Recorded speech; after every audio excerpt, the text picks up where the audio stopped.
आज अबड़ीन बाज़ार का रात का ब्लॉग है और हम निकले हैं आरिफ भाई के साथ। हम जाएंगे डिगनाबाद होते हुए जंडा की तरफ तक और बताएंगे कि वहाँ पर क्या क्या है। तो चलिए शुरू करते हैं। ये पोर्टवेयर का सबसे बड़ा मस्जिद जामा मस्जिद। हम जामा मस्जिद के सामने से जा रहे हैं।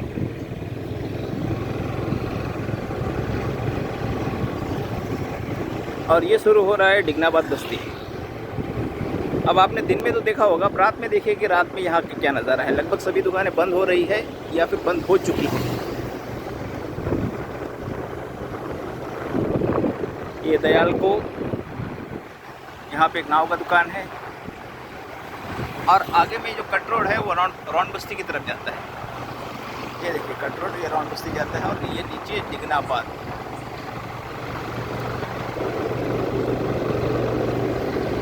और रौन बस्ती का जो कट रोड दिखाया था वो घूम करके वापस यहीं पे आके निकलता है। ये देखिए ये स्लोप शुरू हो चुका है, सामने से गाड़ी आ रही है।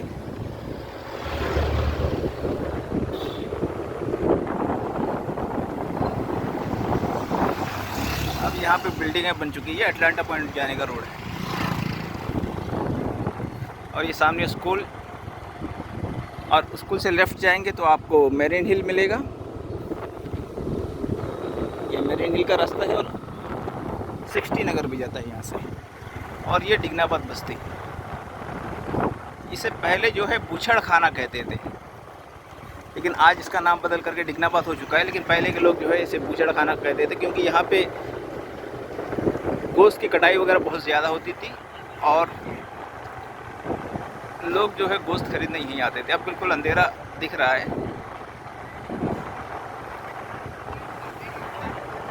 अब हम शीशोर की तरफ निकलने वाले हैं।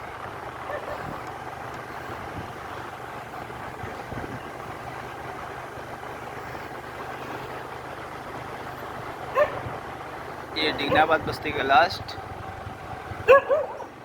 और अगर आपको दिन में ताज़ी मछलियाँ लेना हो तो आप यहाँ आकर के ले सकते हैं।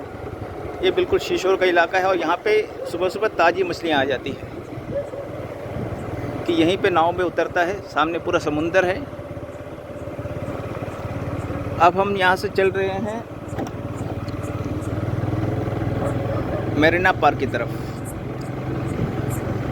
जिमखाना ग्राउंड जिसे नेताजी स्टेडियम कहते हैं, उस तरफ। इस तरफ पूरा समुंदर है और वो देखिए आप लाइट हाउस की बत्ती जलती दिख रही होगी। जो पुराना 20 का नोट है, अगर आपके पास पुराना 20 का नोट हो तो अगर उसमें जो लाइट हाउस दिख रहा है वो यही लाइट हाउस है जिसकी बत्ती जलता बुझता आपको दिख रहा है।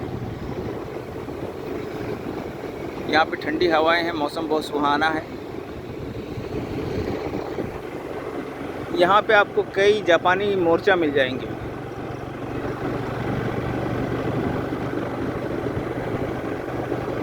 कि उस वक्त जब जापानी ने 1942 में अंडमान में कब्जा किया था तो सेलुलर जेल का जो 7 विंग था, उस 7 विंग में से कई विंग को छोड़ करके यहाँ पे कई मोर्चा बनाया था ताकि लड़ाई के वक्त जब जंग होती थी जो ब्रिटिश के साथ में, जो मित्र राष्ट्रों के साथ में, तो उस वक्त में जो है इस मोर्चे से वह लोग जो है समुंदर में नज़र रखते थे और उनका मुकाबला करते थे। ये देखिए ये एक टूटा हुआ मोर्चा सामने है।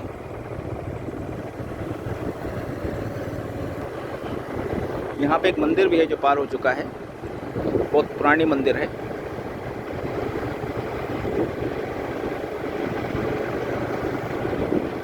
और सामने जो बत्ती आपको नज़र आ रही है वह गर्ल्स स्कूल और कॉलेज के सामने का लाइट आपको दिख रहा है। और ये रोज आइलैंड है, बिल्कुल अंधेरा है, अभी आपको नज़र नहीं आता होगा। और आसमान में चांद खिली हुई है लेकिन बादलों के पीछे। ये देखिए यहाँ पे और भी मोर्चा है।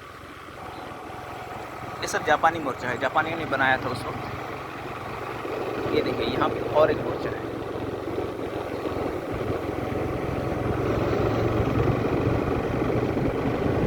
इनमें गन लगी हुई होती थी उस वक्त में और गन से जो है उनके सैनिक यहाँ पे नज़र रखते थे। समुंदर में कोई बाहरी दुश्मन देश का जहाज़ ना आ जाए तो दुश्मन देश के जहाज़ पे इस गन से हमला किया जाता था।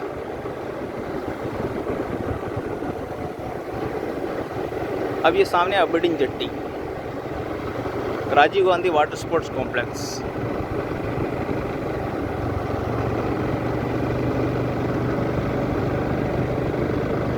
और ये ऊपर पहाड़ी में सेलुलर जेल और जीबी पंत हॉस्पिटल।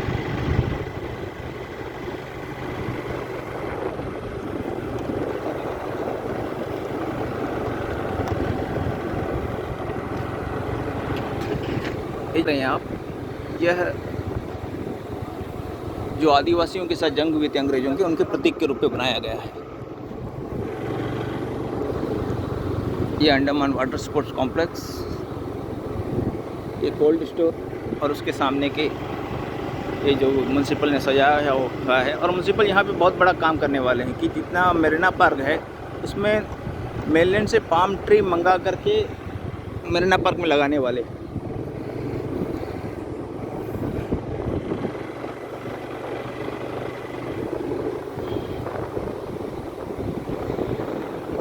और ये फिशरीज म्यूज़ियम। और यहाँ पे जो सामने तालाब थी जिसमें कमल का फूल था, उस पर रिपेयरिंग चल रहा है। पीबीएमसी जो है इसको डेवलप कर रहे हैं।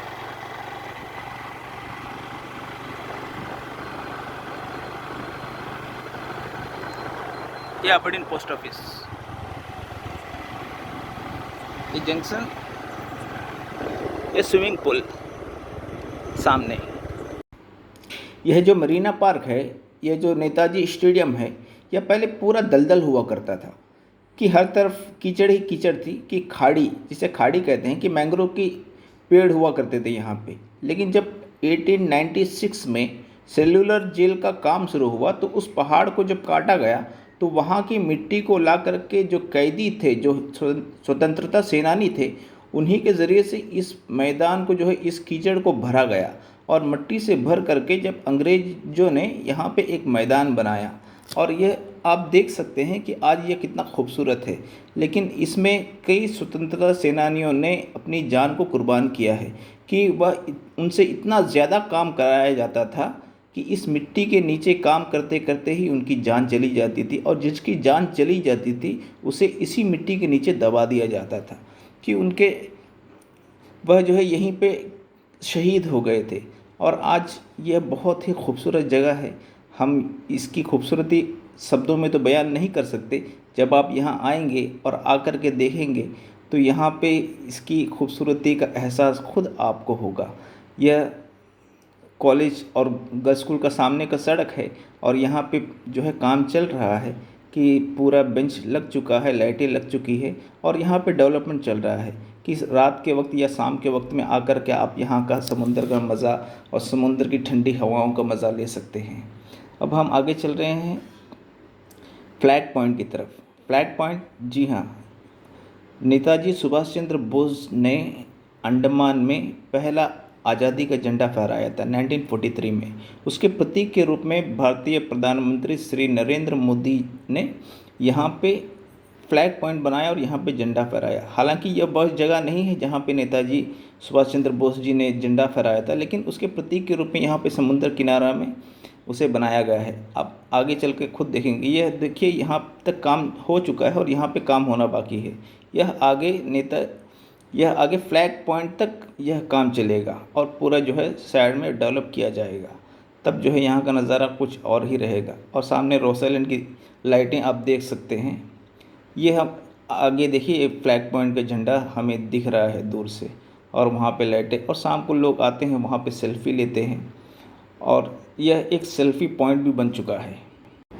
जो भी टूरिस्ट अंडमान घूमने आते हैं वह यहाँ रात के वक्त ज़रूर आते हैं और आकर के यहाँ का रात का मज़ा ज़रूर लेते हैं कि यहाँ पे एक तो मौसम बहुत ही सुहाना रहता है और नज़ारा भी बहुत खूबसूरत रहता है और ठंडी हवाएं और बिल्कुल गर्मी का एहसास नहीं होता। तो ये हम पहुँच गए हैं फ्लैग पॉइंट में। आप देख सकते हैं 1943 यहाँ पे लिखा हुआ होगा और 1943 में नेताजी सुभाष चंद्र बोस ने सबसे पहले अंडमान निकोबार में हिंदुस्तान का आज़ाद हिंदुस्तान का झंडा फहराया था। अब हम यहाँ से वापस चलेंगे और वापस चल कर के दिखाएंगे आपको कि हमारे लेफ़्ट हैंड साइड में क्या क्या है।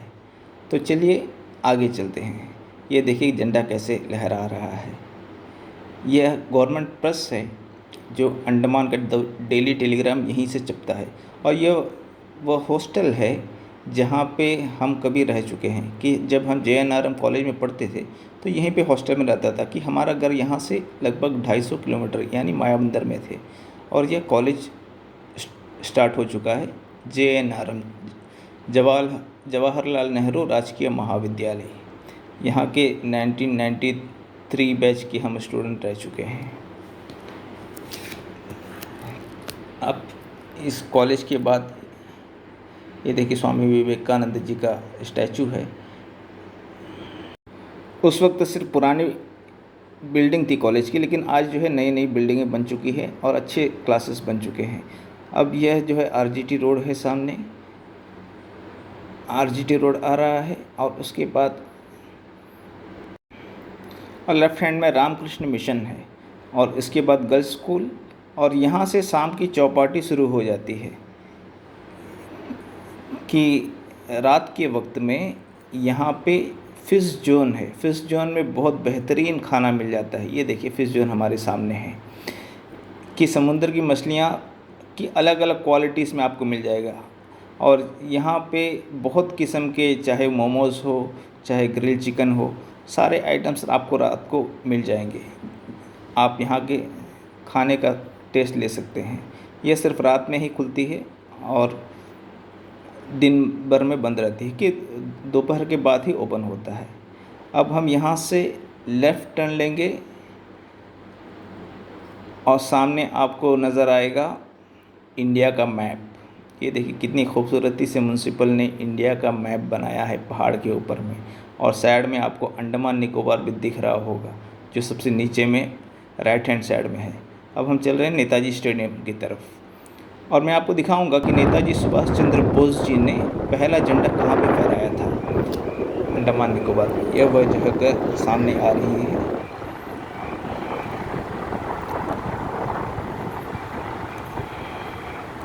ये देखिए, ये जो राइट साइड में आपको दिख रहा है, यहाँ पे नेताजी सुभाष चंद्र बोस जी ने पहला झंडा आज़ाद हिंद फौज का अंडमान निकोबार में फैलाया था कि जापानियों ने उनको अंडमान उनके सुपुर्द किया था। ये है वह जगह, आप देख सकते हैं। ये देखिए हमारे सामने से गुजर रहा है और ये नेताजी स्टेडियम।